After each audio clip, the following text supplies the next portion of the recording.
Hi, I'm Jed, and this is Jed Makes Noise. And today we're making noise with a bass guitar, and we're going to learn how to play and learn a little bit about Pearly Dewdrops Drops by the Cocteau Twins. Check it out. This 1984 single from Scotland's own Cocteau Twins is one of my most cherished and my most favourite songs in the whole world. It's beautiful, it's nostalgic, it's dreamy, yet melancholic. I always found it so remarkable that one song could bring me so many different powerful emotions with a listen. Now, what I think makes the music of Cocteau Twins so special is their combination of three very important musical elements. Their very carefully crafted drum machine arrangements, processed through big, luscious reverb effects. The guitar work from Robin Guthrie, where he doesn't even need to really play complex chords using traditional bar chords or power chords.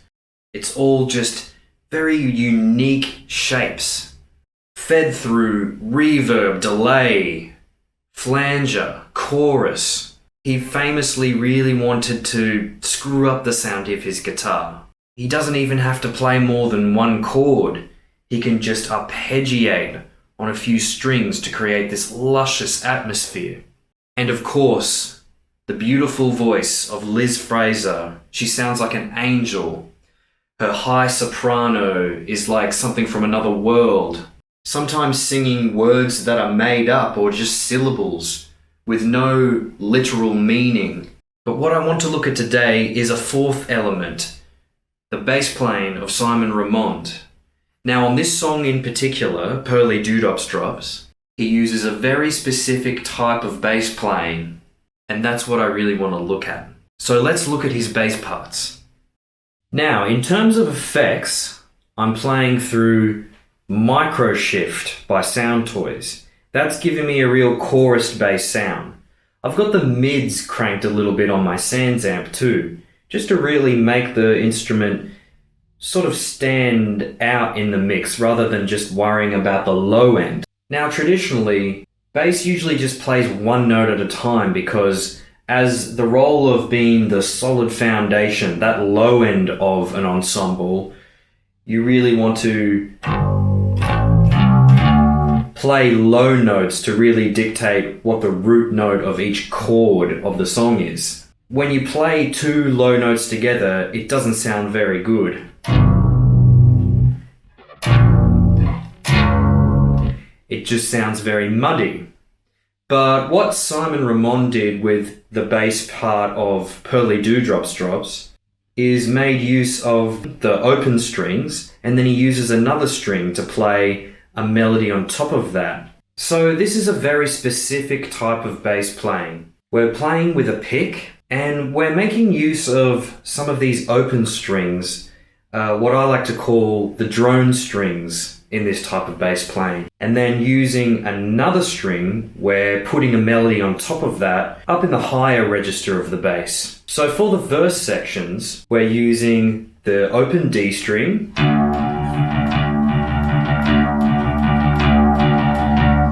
and we've got a melody on top of that which follows the D major scale, and we're going to use the G string to play that on top of that droning D string.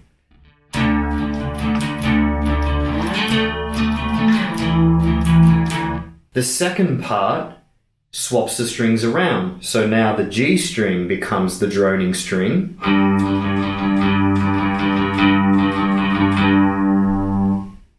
and the D string becomes the melody string.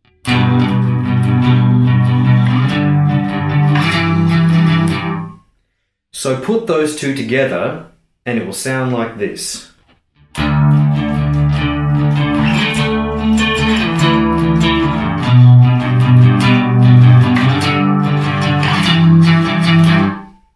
So that's very interesting. We're following D major and then G major. So it makes sense because G major is the 4 chord of the D major key. And now for the chorus, which does something very interesting. where Liz Fraser sings, "We'll be sold when Roddy comes." It's a little bit simpler. It's just D and G, but we've got and then a slide from the 7th fret on the D string up to the 12th fret.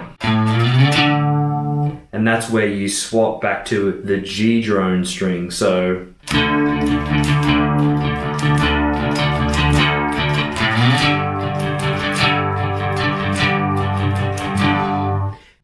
from there, when Liz Fraser sings, "Comes for pearly dewdrops drops," the bass finally changes to playing 3 strings at a time, which is very uncommon in bass guitar. Suddenly that A string, which is the lowest note we've heard so far, becomes the droning string. But on top of that, we've got a high E, which makes sense because E is the 5th of A. And then we've got a beautiful little note in between, this note here, which, surprise, surprise, is the major 3rd of A. So we're going from D major to G major, and then we just move down for an A major. Pearly dewdrops drops. And then when she sings, "'Tis a lucky, lucky penny, penny, penny," the major 3rd just moves down 1 fret. And what's that going to do? It's going to make a minor 3rd. It's going to make an A minor chord. And that is my favorite part of the song. I always found that part so striking, where A major goes down to A minor.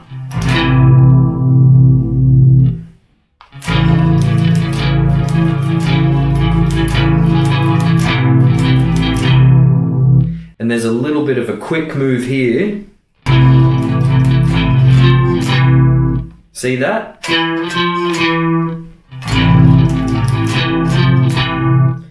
And then we go down to a power chord shape, which creates a G chord, which helps us get back to the D. So altogether, that will sound like...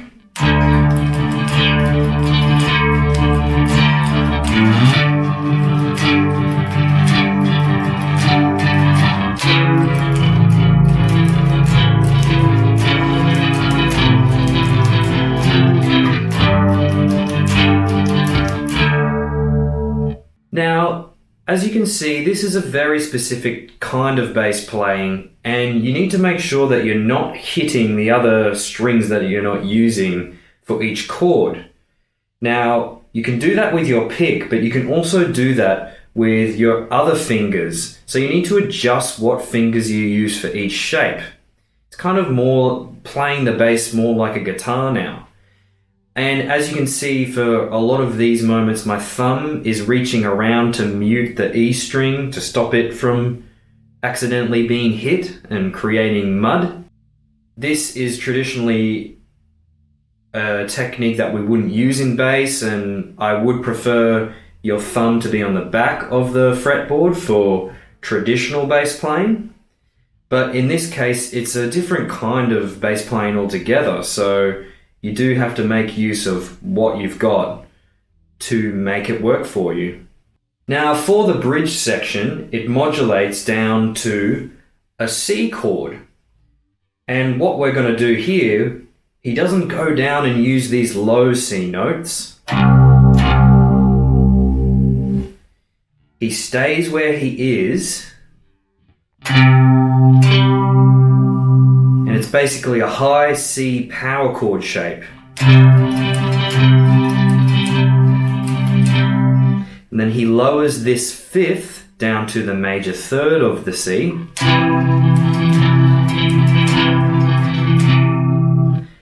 And then we resolve back to the D. It's the D open string plus this 11th fret on a G string. So coming from that C,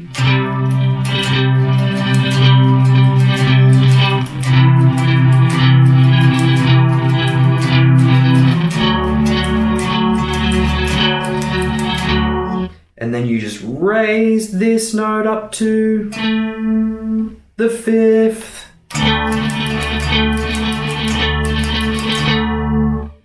So all up that will sound like.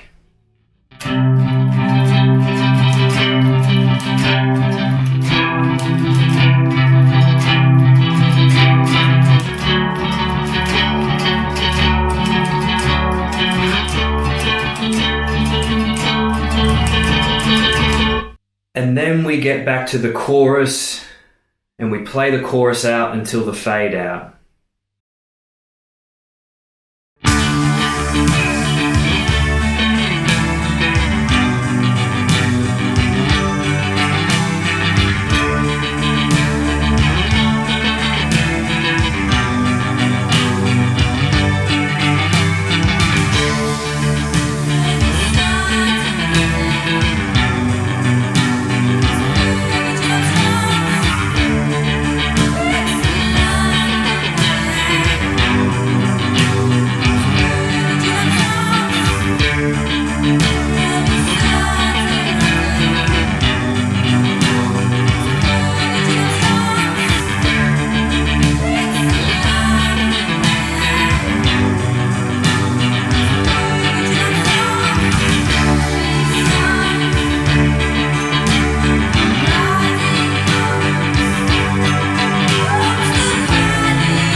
Hey everybody, thanks so much for watching. If you enjoyed this video, hit the like button and consider subscribing.